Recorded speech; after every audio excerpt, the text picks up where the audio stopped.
сообщение судей к рассмотрению. Учурда республиканын убактылуу тергөө абактарында кылмышка шектелип, тартип коргоо кызматкерлери тарабынан камалган бейгүнөө жүздөгөн адамдар айлап жылда олтурушат, деди акыйкатчы Бакыт Аманбаев маалымат жыйынында. Ал өз сөзүндө акыркы 8 ай ичинде системалуу кездескен укук бузуулар боюнча терең мониторинг жүргүздүк. Ага ылайык жүздөгөн адамдардын адилетсиз камалып турушуна баш коргоо чарасын өзгөртүүдө айрым соттор менен тергөөчүлөрдүн уюшкан коррупциялык аракеттери, айрым соттордун мындай иштерди кароодо кайдыгер мамилеси, соттордун начар уюштурулгандыгы, кылмыш жаза кодексинде орун алган айрым укуктук алишемдиктер негиз болууда, деди.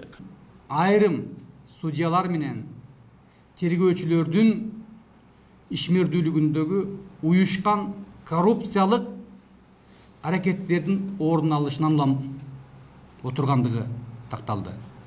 Экинчи, айрым соттордун өзүнүн ишине кайдыгерлик мамилесинен улам отургандыгы такталды.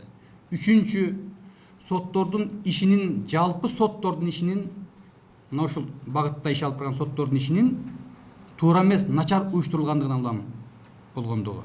И төртүнчү, республикабыздын кылмыш жаза кодексинде орун алган айрым укуктук жетишпегендиктер, алешемдиктерден улам мына ушундай адамдар отургандыгы биз далилдер менен такталды да. Акыйкатчы мындан тышкары аталган кемчилдиктерди чечүүнүн жолдорун иштеп чыгышкандыктарын белгилеп өттү. Укук коргоочу Кыргызстанда айрым соттор менен тергөөчүлөр жаза түрүн аныктап, камакка алуу менен байланышпаган өкүм чыгарууда $500 $2000 чейин акча сурашат, деди. Жабырлануучулардын бизге берген маалыматына караганда, соттор биринчи кезекте ошол айыпталуучуну кармаган тергөөчү менен чогуу айыпталуучудан белгилүү бир акча сурайт.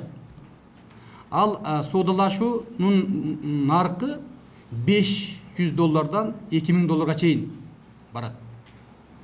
Натыйжада жабырлануучу акча берсе, анын баш коргоо чарасын камакка алуудан башка түрүн колдонуп эркиндикке чыгарып жиберет.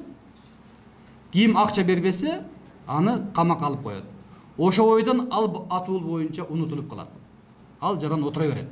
Ал жогорку соттун маалыматына шилтеме берүү менен 2014-жылдын 2-кварталында Кыргызстандын сотторунда тергөө органдарынан берилген камакка алуу өтүнүч арыздары менен 5381 иш каралгандыгын билдирди. Алардын 4775 же 89% канааттандырылган. Башкача айтканда 10 айыпталуучунун 9-у тергөө абагына камалган. Бирок Бириккен Улуттар уюмунун башкы ассамблеясы кабыл алган Токио принцибине ылайык соттор адамдардын эркиндигин минималдуу чектеген чечим кабыл алышы керек. Ал эми бизде адамдарды электен өткөрүп, соодалашуунун негизинде ким чыгат, ким чыкпай унутта калат деген иш жүрүүдө, деди. Жыйынтыгында Бакыт Аманбаев убактылуу тергөө абактарында кылмышка шектелип, тартип коргоо кызматкерлери тарабынан кармалып, жылда олтурушкан жарандардын иштери боюнча тергөөчүлөрдүн соттордун иштерине анализ жүргүзүү талабы менен тийиштүү жактарга кайрылуу жасап, бул иштин аягына чыгабыз, деди. Бул маселени боюнча жакынкы күндөрү атайын круглый стол өткөрүп, баардык мамлекеттик уюмдарды, жабырлануучуларды чакырып, дагы биз сунуш кылып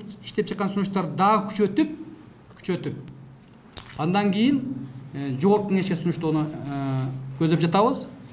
Тагыраак айтканда, биз бул маселени ушу бойдон калтырбай акырына чыкканга толук аракет кылабыз. Каныбек Темиров, 7 канал, Бишкек өкүлчүлүгү. Ал кандай бир кылмышка